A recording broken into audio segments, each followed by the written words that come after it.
歡迎收聽 Stage Time by Talent Academy Hong Kong。我係節目主持人 Marchie，組織心理學家。每個人都值得擁有屬於自己嘅人生事業舞台。呢個 podcast 專為職場人士而設，帶你探索職場智慧、領導力、事業發展以及個人成長。等你準備好踏上屬於你嘅舞台，展現最好嘅自己，創造更多嘅可能。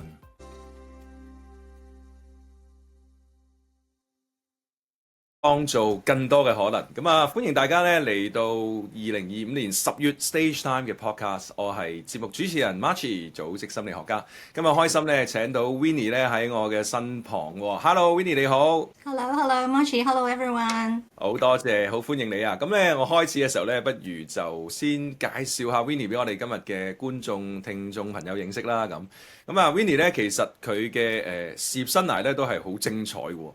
嗱，佢曾經咧擔任過係一間法國奢侈品牌公司咧亞太區嘅培訓總監，係擔當呢個 fashion business 嘅。同時咧亦都係曾經擔任過係北亞太區以及東南亞區嘅零售發展、組織發展以及人力資源嘅高級管理領導人物。咁我同阿 Winnie 嘅認識咧，都係由工作認識啦，後尾成為朋友。咁我Winnie 唔單止咧，我知道佢好熟悉咧呢個奢侈品牌行業嘅營運，同埋點樣去孕育呢一個好文化嘅一個嘅氛圍啊。而且咧，佢能夠咧，我認識佢咧，佢係好善於咧運用或者係去設計啦一啲人才嘅策略啦，透過培訓咧點樣帶動呢個變革嘅。咁我認識阿 Winnie 咧，我知道佢對美咧。你知佢咁 sharp 咧，就知道啦。佢對美咧係一份嘅鍾情同埋觸覺嘅。咁今日好開心咧，可以希望喺呢一個嘅podcast 嘅平台裏邊啦，可以聽下 Winnie 喺佢嘅領導嘅生涯嘅一啲嘅點滴啦，同埋點樣可以透過人才發展啦、培訓嘅策略咧，去帶動民嘅。喺呢度咧，我再一次歡迎 Winnie。多謝晒。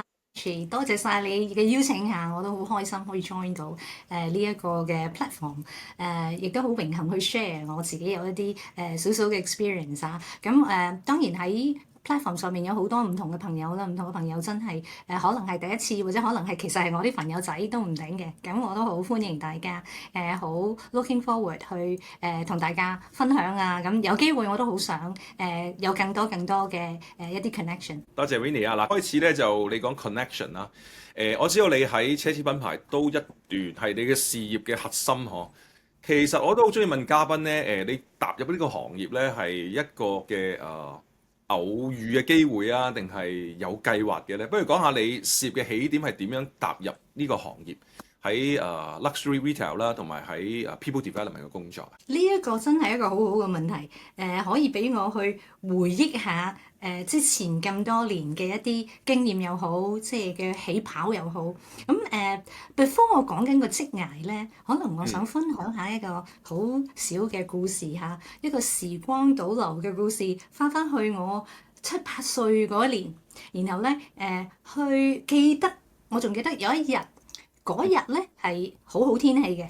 咁我咧就同我媽咪咧一齊好輕鬆咁樣咧，係喺中環嗰度買嘢嘅。咁當時咧喺中環咧，我就經過一個好靚嘅一個櫥窗。咁嗰個櫥窗咧，裏邊有一個 product 咧，其實係令我深深吸引住嘅。咁呢一個其實係當時一個手袋嚇。咁呢個手袋咧好特別，嗰啲皮咧好似好閃閃發光咁樣。咁而且咧嗰啲格仔紋咧，個紋路咧係好靚嘅。咁當時我心裏邊就講：哇！呢個手袋真係好靚，我仲喺度注視同佢對望添。冇叫媽咪買俾我。當時我梗係冇乜叫奢華品牌呢啲概念啦。但係呢一個小小嘅種子咧，喺呢一個同呢個包包嘅一個緣分咧，就已經種下呢個意想不到呢個 first encounter，造就咗我呢個30年響呢個奢華品牌嘅奇妙旅程。即係你已經係 bling bling 眼啦，對於呢啲咁手工藝嘅產品嚇，好有一種 feel 嗰種感覺呵。咁咪咁點樣後尾就一個種子嚇。係。咁跟住點樣就進入咗呢一個行業啊？當然對於奢華品牌嘅理解，令我有一啲好特別嘅感覺嘅，即係嗰個熱愛啦，好似你之前有 introduce 我之外嗰個對於靚嘢嘅熱愛啊，咁同於品牌嘅咁特別，其實背後藏住好多，譬如我哋所講嘅佢佢啲所謂嘅文化佢哋嘅所謂嘅價值觀啊，咁所以喺呢一度我會好相信係一個公司嘅理念，而因為呢間公司可以俾到我好多好重視人才發展嘅空間。咁呢啲發展空間咧，其實佢俾咗好多機會我，譬如好似頭先所講嘅唔同嘅角色啊，由唔同公司啊、唔同地區啊，亦都俾我配合公司人才發展。咁正正就係呢啲人才嘅發展，local 又好，regional 又好，或者唔同嘅 business division 都好，ODH。咁佢可以俾我能夠多啲去體會，多啲方面去睇唔同去建設人才嘅一啲ecosystem 啊系統又好，同埋嗰啲 design。咁變咗我可以幫到好多我哋自己本身嘅員工啦，我啲同事啦，每一個都喺唔同嘅 role 嗰度變得更加好，更加 confident。咁所以成個過程咧，其實帶俾我好大嘅成就感，即係滿足感，同埋我覺得成件事好有意思，嗰個動力係好 positive。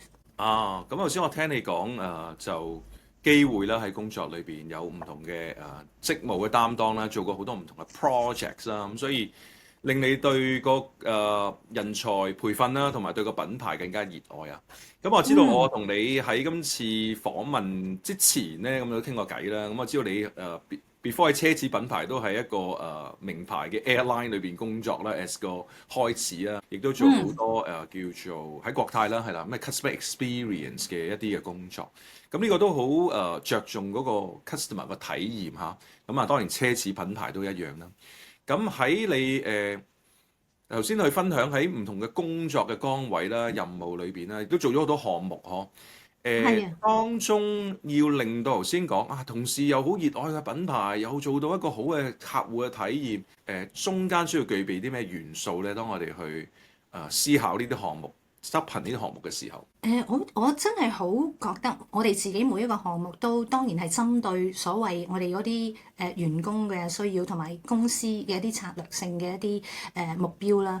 如果我哋所講嘅淨係去 focus 上銷售，或者淨係講 selling skills 咧，其實係未夠嘅。要長遠啲去睇嘅時候咧，可能都真係要多啲關於個團隊啊，關於 leaders 啊。咁我呢度咧，我就用3個英文嘅 keywords 咧，可能去 showcase 我哋嘅特色設計裏邊嘅特點嚇，帶引一啲例子俾大家聽下。嗰3個 keywords 咧，個咧就係 engage，第2個 keywords 咧就係 power，第3個 keywords 咧就係 evolve。咁 engage 當然係我哋點樣能夠令到我哋嘅同事好投入啦，好能夠理解我哋喺呢個培訓裏邊佢點樣能夠通過佢嘅投入而做到更多啦。咁一個好簡單嘅 example 咧就係，譬如我哋想做一個 coaching skills 嘅 training， 投入咧係必須要有建立佢嘅所謂我哋嘅 trust， 我哋嘅信心同埋佢嘅 psychological safety， 先至可以令到呢個人投入。咁喺 coaching skills 裏邊係非常非常之重要，即係 before 你講任何嘢之前啦。咁所以我覺得喺呢啲 program 裏邊，第一個我所講嘅就係點樣令到佢哋 engage 咧？點樣令到佢哋投入咧？係一個非常重要嘅第一 part 啦。咁第二個 keyword 咧，頭先我所講嘅就係 power 啦。咁 power 係賦予佢哋一啲權力。咁 empower 其實喺邊度會好容易去體現到嘅咧？我就覺得我 highlight 譬如 online 嘅 learning，OK，或者係 self-directed learning。咁呢啲可以俾佢一個自由嘅空間，佢哋可以learn anytime anywhere。但係呢一個empowerment 咧係需要賦予佢哋比較更多嘅一啲時間啊，或者係俾佢哋更多嘅選擇啊咁樣。咁所以響第二個裏邊咧係其實都俾好多我覺得喺設計裏邊啦，係個 ecosystem 點樣 support 佢哋啦。譬如好似 WiFi 得唔得啊？譬如其他係咪有空間俾佢啊？係啦。咁第3個 keyword 咧就係 evolve。我哋點樣能夠帶領到佢改變咧，或者係我哋所講嘅蛻變啊、鋭變都得。咁尤其是喺 leadership 提到嘅 evolve 啊，一個 leader。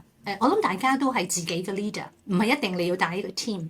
我諗最緊要，我諗你哋都會同意就係講緊一個好重要嘅 mindset change。如果我哋需要好多 behavioral change 嘅話，咁啊，譬如好似我哋會提到乜嘢係 growth mindset 啊，乜嘢係叫做 entrepreneurial spirit 啊，即係點樣係企業家精神啊。如果嗰盤生意係你嘅，你會點做啊？或者我哋講 leader 係點樣通過佢自己嘅 self awareness，知道自己嘅。可以講話個 standing 或者係點樣去改變，令到個團隊達到所謂嘅 team 嘅要求。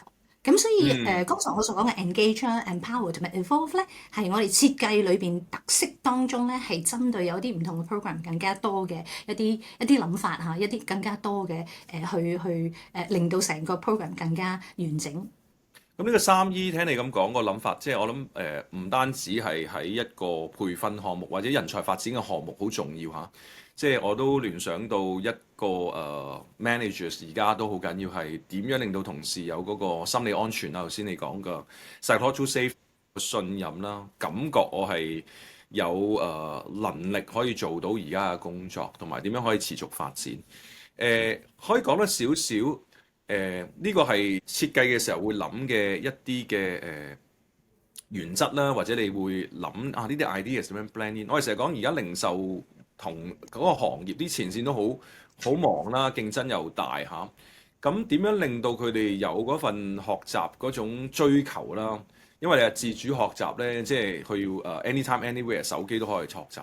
點樣令到佢哋即係喺放工可能都帶住疲憊嘅身軀嘅時候，點樣可以令到佢哋都有呢一份嘅熱情同埋參與咧？呢一個真係一個好好問題。我諗嗰個我哋成日都覺得嗰個頭嗰部分啊，點樣 engage 佢哋個 motivation 都非常之重要。尤其是你提到一個好重要嘅重點就係 retail 裏邊咧，其實佢哋係好忙嘅。更加咧係有好多我頭先都有 mention 過係點樣 create the condition 俾佢哋。譬如我哋可以係 lunch learning。咁 lunch learning 咧，即係話你要 extend 佢 lunch 嘅時間。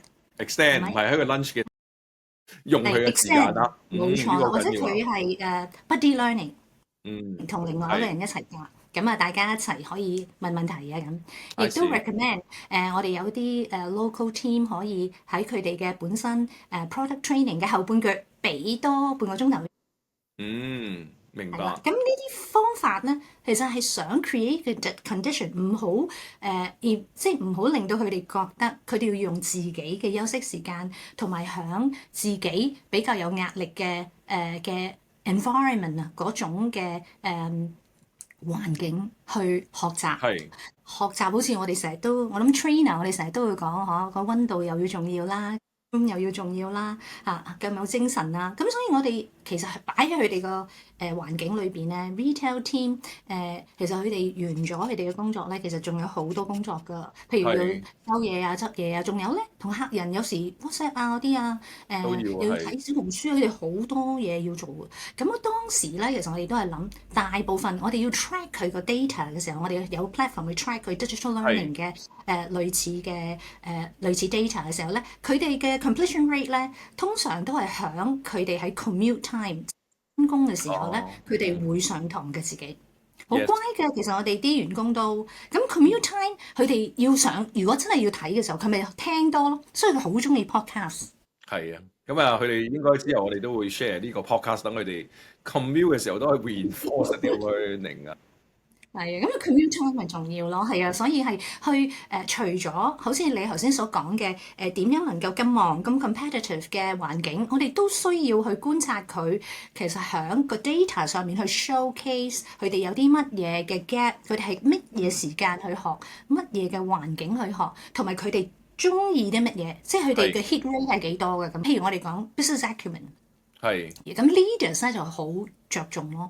咁但係譬如我哋好重視呢啲叫做 sharing 喎，即係好似我覺得其實咧嗱，我假設你係我個 friend，我讀完之後咧，我覺得 business acumen 好好嘅呢一個learning，咁我就介紹俾你啦，我 share 俾你。咁我話你睇完之後咧，你睇下當中有一啲都幾好嘅，真係講到我哋自己本身 business 裏邊嘅一啲好 key essential 嘅一啲theory 嘅，或者係一啲 philosophy。呢一個好似我哋而家 KOL 成日都 sharing 啊、like 啊嗰啲啦。冇咁所以錯。我諗總括嚟講就係頭先你所講嘅，我哋係除咗 push 一個 program 令到佢哋 empower，我哋仲要 create the condition。好緊要啊！點樣凝聚個環境咧？同時有個氛圍啦，係啦，學習唔係好似 additional 啦，係同佢個生活工作都有關嚇。咁亦都係啊，講到頭先你都講到少少喺個 data 嘅應用啦，好好，即係我諗而家係大數據嘅年代啦，係可以 pull 到 data，但係點樣可以頭先你講到喺 data 裏邊揾到一啲 insights 啊？邊啲係最多人喜愛推介嘅？咁可能嗰啲地方正正係同事嗰個嘅個 why 個 interest。嗱咁呢個就頭先係好微觀啦，前線嘅同事咁啊，又去一個宏觀啲啦，因為你之前嘅工作咧都唔單止係淨喺香港啦，係啦，亦都喺亞太區啦咁。咁啊好多時候我哋都知道要推一啲項目啊喺個 region 裏邊推落去本土啊，即係都有啲時候即係水土不服噶嘛，係嘛？即係佢哋覺得哇唔係好啱使喎，即係其實裏邊都涉及好多即係我哋點樣發揮我哋影響力啊？可唔可以分享一啲古仔係其實推去一啲唔同地區文化嘅時候咧，一啲成功或者失敗嘅個案啦，而當中有啲乜嘢嘅insight？我覺得呢一個去睇唔同嘅地區文化，你頭先問呢個問題咧，係其實係一個好 interesting、好有好得意嘅一個 topic 嚇。因為我哋都知道其實係咪真㗎？其實係真㗎，每個地區都有自己唔同嘅市場文化嘅。咁譬如我舉一個例子俾大家聽啊。coaching 其實喺我哋每一個 training 裏邊。或者我哋都覺得 coaching 好重要係咪？咁所以我哋當介紹俾唔同 market 嘅時候咧，coacher 咧，我哋發覺原來喺韓國咧，其實呢個文化係唔存在嘅。咁點樣唔存在法啊？其實因為佢哋傳統嘅所謂behaviour 喺一個職場又好啦，佢哋都係只係接受 order 嘅啫，即係佢哋係絕對服從上司，同埋絕對係接受呢一個命令 ，OK 服從。咁所以如果我哋係叫響 coaching 嘅 culture 裏邊要嗰個上司去發問問題咧，咁嗰個員工咧就會話不如你話俾我聽你想做乜嘢啦，係啊。咁佢哋會慣咗嚟咁樣，所以個效果就唔會話我啟發你問你啲問題，然後你答我你想點樣，佢就會話不如你話俾我聽你想點。咁所以其實我就喺呢一度經過好多唔同嘅經驗啦，嗱、這、呢個 coaching 都係地方冇嘅，咁我哋點樣去克服？即係我哋嗱，越 conclude 係咪失敗咧？其實又唔係喎，咁我哋有一啲方法，我一陣間同你 share 用 A、B、C， 不過調翻轉頭係一個 C、B、A 嘅一個 highlight 俾你聽。咁第一樣 C 咧就係 communication， 咁啊 communication 係增加真係佢哋地區對了解點解咧，即係。點解公司要實行呢一啲啦？個要求係去到邊度？咁另外一方面嘅 communication 就係理解我哋去真係擺喺佢哋嗰度，去理解點解佢哋嘅 pain point 喺邊度。佢哋會話俾你聽，其實我哋呢度唔得㗎，因為冇咁嘅 culture 㗎嘛嚇。係。exactly。咁呢個溝通就係我諗係 reach out 大家。OK，佢真係好坦白咁去理解大家個情景啊，需要啊，係啦。咁 B 咧，第二點咧就係我會講有好多我哋叫做 best practice 嘅，即係其他 market 嘅成功例子，或者係佢哋嘅 practice 係啲乜嘢，去啟發下佢哋嘅 possibility。嗰個啟發其實好過你講一大堆你嘅理由嘅。不如我去 share，其實呢一個 market，譬如 Thailand 咁樣咧，佢哋好多都其實好 friendly 嘅，佢哋咧全部都話好嘅，即係 Thailand culture yes yes 啊咁樣，但係其實佢哋可能喺心裏邊有啲咩嘢咧唔講俾你聽嘅，係啦，咁個 culture 係好有禮貌啊嘛，好 friendly 啊嘛，咁 on the other hand，所以個 best practice 喺 Thailand 需要點樣做咧？佢哋有啲咩計仔去做咧？etc。咁我覺得 B 呢一個 best practice 咧 sharing 咧係好多 market 都中意嘅。喺個市場上面點去操作或者點樣能夠令到嗰個 execution 更加好。咁第三咧係 A 咧就係 adaptation 啦。係我哋當中話有咁嘅啟發啦。咁究竟可以有啲乜嘢協助佢哋能夠做到 local 能夠有少唔同嘅一啲 empowerment 咧？咁我頭先講翻喺韓國咁啊，佢哋可能 adapt 到有啲問題啦，或者 adapt 咗究竟員工嗰個反應係點？唔可以淨係好似話佢一定要俾晒嘅答案，你當中可能個 coach 可能俾多少少嘅一個 hint 一個 guide，咁等佢又可以加落去，你覺得點啊？咁所以喺一個成個我哋講話個方法裏邊咧，溝通啦 ，best practice 啦。啦，就係我哋比較多去為local market 有啲唔同 different culture 嘅一個execution。好好啊，Winnie，我諗你呢三個字啊，由 ABC 去 CBA 咧，都係一個經過歷練底下去 distill 到啊，即係匯聚咗呢三個好重要嘅元素。我諗呢個俾我聽到，即係我唔單止係喺一個 local markets 嘅應用啊，甚至即係 day to day 都一樣。即係好多時候我哋啲同事都而家要好多嘅 collaborations 啦，咁要其他人做嘢都未必話喂你做啦，咁就會做呵。嗰個頭先你講點樣去理解佢嘅情景，你嘅期望中間有冇啲成功嘅個案令佢有信心咧，令信心一啲咧？同埋我諗係透過傾咧，有啲嘢都係可以去 adapt 啊，睇下點樣可以去磨合，揾到更加好嘅 solutions 啊。咁所以呢個 CBA 咧，大家都好好記住咯喎。當你去做一啲文化嘅項目啦，要推動喺一啲唔同嘅呢個阿 Winnie 嘅情景就係唔同嘅國家啦，可能喺 day to day 咧，我哋有啲工作要同人去 work together 嘅時候咧，都可以用呢個 CBA 呢個 framework 去諗呵。咁頭先你講到喺嗰個唔同地方嘅文化啦，咁當然喺一個品牌裏邊有我哋自己一個好 unique 嘅 culture 啦，嗰個 history 啦，嗰個工藝啦，咁同埋我哋好多嘅古仔嚇。其實喺一個奢侈品牌行業，我哋都認識好多唔同嘅品牌。呢個文化傳承都好重要，係啦。點樣可以令到員工咧，尤其是可能新一代嘅員工，可以擁抱到嗰種文化嘅承傳咧，係啦，即係留住嗰啲血，我哋叫係啦。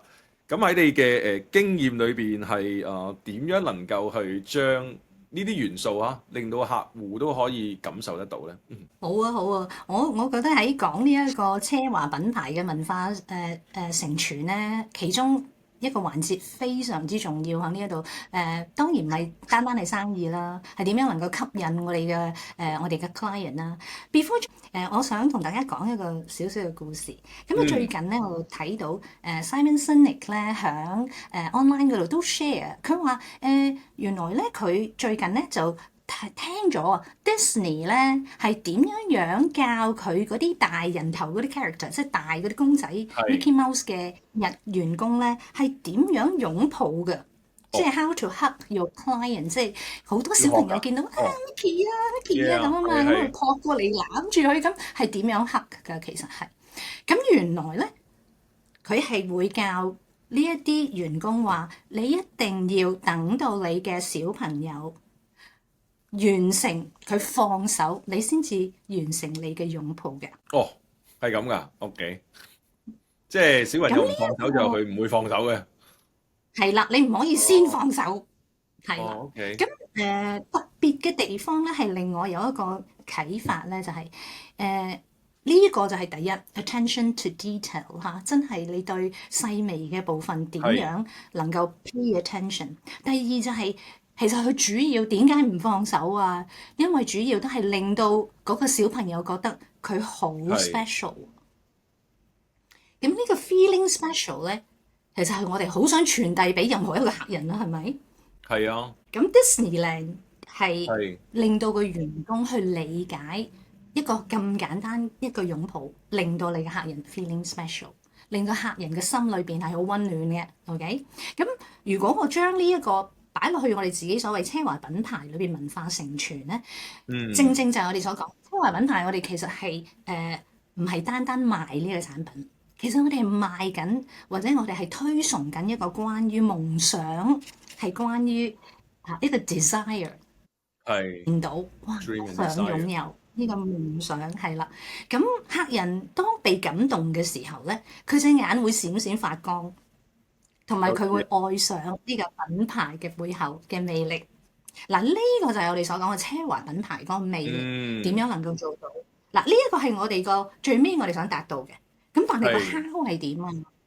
咁點樣能夠令到個員工會做到呢樣嘢咧？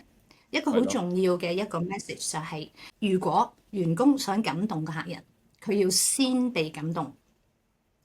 咁即係話，我想個客人 fall in love with the brand，佢自己要 嗯 fall in love with the brand before the client 啊。咁佢先係至可以真係發自內心去分享，而可以發自內心用一個好我哋講好 interesting、好感動嘅 storytelling 嘅一個方法，令到客人覺得哇！呢個真係與別不同嘅，呢個係我一定唔可以放過嘅。OK，呢個就係我自己想要嘅一個夢想啦。咁我哋唔係講緊個 product，其實係通過個品牌去營造呢一個咁嘅desire，我哋講緊係。即係慾望追求品牌呢個 dream。你頭先講，我都 feel 到你又進入翻嗰種狀態啊！見到你好有呢種感覺啊，嗰種熱情啊，仍然即係一日即係愛上呢個品牌啊！由你7、8歲嘅時候見到嚇，到而家都仍然咁愛上啊！原來當中係有好多叫做文化嘅建立啦。頭先你講 Simon Sinek 即係好出名講個 Golden Circle of Why 嚇，即係員工擁抱到個 Why。黑係一個動作啊，但係背後係喺個小朋友嘅世界去想像嚇點樣令佢係有一個嗰種嘅感覺咧係好重要嘅。成日講係 emotion more than 即係你個 logic 啊。咁頭先你再演繹翻原來喺品牌裏邊嗰種嘅愛上嗰種熱情。咁其實一啲都唔容易喎。咁如果頭先迪士尼係用一個即係一個 example 啦，即係去擁抱啊。咁如果喺一個luxury 嘅一個 brand 裏邊，點樣令到員工係有一種嘅愛上嘅感覺咧？可唔可以分享一個你哋嘅，即係喺呢個行業裏邊嘅叫做殺手鐧咧，或者一個秘訣係咩咧？我覺得咧，我哋有一個好好嘅類似我哋嘅 culture，即係有一個品牌裏面嘅 culture 係一個好重要嘅一個環節，因為唔係每一個品牌都有故事去講，但係我哋有一啲品牌可以有一個故事啦。第一，咁而第二咧就係點樣去講呢個故事係非常之重要。How to storytell，咁你亦都有一啲我哋叫 story making、storytelling 嘅一啲 techniques 會教佢哋。嗱，譬如好似我哋講話，邊一個係個 hero 啊？邊一個係真正你想講嘅嗰樣嘢？OK，咁好簡單，譬如講龜兔賽跑，咁個龜定係個兔，抑或個賽跑係嗰個 focus 啊？即係邊個係個 hero？咁當然係嗰隻龜啦嚇。第二嗰個 hook 係啲咩啊？個 hook 我哋講緊點樣令到個客人引起個興趣啦。咁第三就係我哋點樣能夠有一個 happy ending 喺最尾嘅，個故事幾咁吸引啊！去到最尾你唔買，真係我覺得令到可以彰顯到你同埋同品牌一齊 ，OK，一齊閃閃發光嘅效果喎。咁你話呢一個係咪你覺得今年你俾你自己最好嘅禮物咧？最尾嘅 happy ending。Dream and Desire 好呼應我哋呢一個嘅 podcast 平台啊 ，Stage Time 讓大家閃閃發亮啊！咁啊，多謝你頭先嘅分享啦。原來令到別人自己發亮咧，都係需要一個沉澱啦、感覺啦，再去帶出呢一樣嘢。Winnie， 咁而家我哋講喺工作裏邊都四代同堂啦，係啦，唔同嘅 generation 嘅同事都走埋一齊。咁而家亦都好多新嘅 generation 係喺個 workplace 啦，咁佢哋都帶住一啲唔同嘅成長嘅背景啦、價值觀啦，入到去呢個行業。喺你觀察裏邊，兩個問題啦。第一個問題你有冇咁 generation 嘅同事同以前 generation 嘅同事有冇見到一啲明顯嘅一啲嘅特質嘅唔同啊？唔同嘅 generation 咧，我哋講都有一啲係特別啲，有一啲係比較 common 嘅。佢哋嘅 practice 啦，咁如果新嘅，譬如新嘅類似員工又好啦，即係或者係 sales，佢哋都面對好大嘅挑戰。譬如新嘅同事，佢相對嚟講以前係比較多 face to face 嘅同客人啦，係咁而家好多咧，佢哋需要好technology 嘅 savvy 嘅，譬如好似又要識得點樣去睇 data 啊，或者又要識得點樣響小紅書啊，又要好多譬如 AI 啊呢啲咁樣嘅 skills 啊。第一個好重要嘅一個 mindset 咧係真係需要一個 growth mindset 去與時並進。咁我覺得呢一個係一個好重要，就算唔係而家呢一代或者年青呢一代，就算係好似我哋呢啲比較舊人都好，都需要與時並進去理解究竟外邊發生咩事啦，個 ever-changing world 嚇。咁我諗呢一個係重要嘅嚇。我都非常之同意啊，即係同意啊！我哋好似進入咗另一個嘅era 嚇，即係technology 啊 AI 咁，都係改變，即係好似當日即係 iPhone 嘅出現都呢啲10幾年改變咗好多我哋生活啦、工作嘅模式。咁我諗嗰個growth mindset 即係去提出呢一個嘅set 嘅概念咧，都好多公司去讓員工去重新去思考啊，我哋個 mindset 點樣去調整係一個成長型咧？咁呢個我諗對於喺無論邊個年代嚇嘅同事啦，都係一個好重要嘅元素呵。咁呢個問題咧就特別係俾我哋今日可能有一啲嘅聽眾啦、觀眾朋友都係嚟自 L&D 嘅即係培訓行業嘅一啲嘅精英啦咁。咁你覺得對於我哋一啲 new generation of training 嘅 professionals 咧，你有啲乜嘢嘅嘢，有啲咩 advice 或者啲 insight 都同我哋去分享啊？可以好 humble 咁同大家講，其實呢3個我所謂嘅 highlight 咧，都係 for 我自己嘅，可以 from time to time 都檢視。咁我有3個心。嗱，3心就唔好兩意啦，我俾3個心大家。第一個心係初心啦，我諗大家都知道Simon Sinek 成日都講嘅，佢話我有冇揾到你個 purpose 啊，你個 why 啊，個 golden circle 裏邊嘅 why。呢個 why 咧 from time to time 去睇翻，或者去保持呢一個初心嗰個明亮咧，我覺得都係好重要。因為究竟我哋係咪成日響我哋自己嘅框框裏邊要證明自己咧？抑或係我自己係想同樣可以發展自己，可以令到自己每一日變得更加好咧？咁第一呢一個初心好重要。第二咧就係嗰個好奇心啦。咁如果我哋大家可以保持呢個好奇心嘅話，其實係大家都可以與時並進啊嘛。真係喺呢一個變化多端嘅世界裏邊 asking question， 我諗呢啲都係一個L&D 裏邊嘅professional 好重要嘅一個 attitude 啦嚇，一個 mindset。咁第3咧就係個耐心啦。我希望可以能夠完成一個好重要嘅一個旅程咧，或者係一個 project 都好啦。最好俾到人哋一個重要嘅禮物咧，或者係一個好重要嘅咧一個環節咧，就係你俾時間同埋 attention 俾人哋，無論喺 training 裏邊。但係我哋做 L&D 嘅 project 裏邊咧，我哋一定有時間嘅限制，我哋一定要做好好多唔同嘅topic， 然後咧去到尾嗰度，我哋就可以 evaluation 啦咁。但係其實我哋所講嘅好多時，我哋有冇 skip 到聽眾啊，或者我哋嘅 participant 裏邊一啲重要嘅問題咧，或者我哋係咪真係好盡心去俾時間佢哋去聽下佢哋，然後真心發掘下唔同人嘅需要咧？咁我諗呢個耐心都係L&D 裏邊可以更進一步嘅，大家一齊成長。好好啊，咁回憶翻我哋嘅初心，對世界我哋行業保持嗰個好奇心啊，同埋有嗰份嘅耐心，係咪？咁做完呢3樣嘢咧，一定好有信心咧去面對而家嘅挑戰啊！咁回歸初心嗱，咁我哋嚟到我哋訪問今日嘅尾聲啦，咁都有好多嘅唔同嘅交流啦，你亦都好發揮到 trainer 嘅本色啊，將你嘅經驗咧總結咗3個 E 啦、CBA 同埋3心咧，讓我哋即係容易啲去記憶啊，又幫你去重溫一下，如果你重新開始你成個 career 嘅生涯嘅發展嚇，咁如果俾你再揀嚇，你會有啲乜嘢不一樣嘅選擇咧，或者不一樣嘅事情你會去做咧？不一樣嘅事情去做，我諗呢一個係我會希望話俾自己聽，要早啲去擁抱不完美。同埋早啲去用呢一個 test and learn 嘅一個精神。點解咧？我好中意靚嘢噶嘛，梗係中意完美啦。L&D 嘅人點可以唔追求完美嘅？嗱，其實追求完美咧，跟你嘅 team 嘅人咧好辛苦噶，因為朝令夕改啦，日日都改啦。今日嘅我打敗昨日嘅我啦，咁好多係不斷 OK，以為自己係更加好。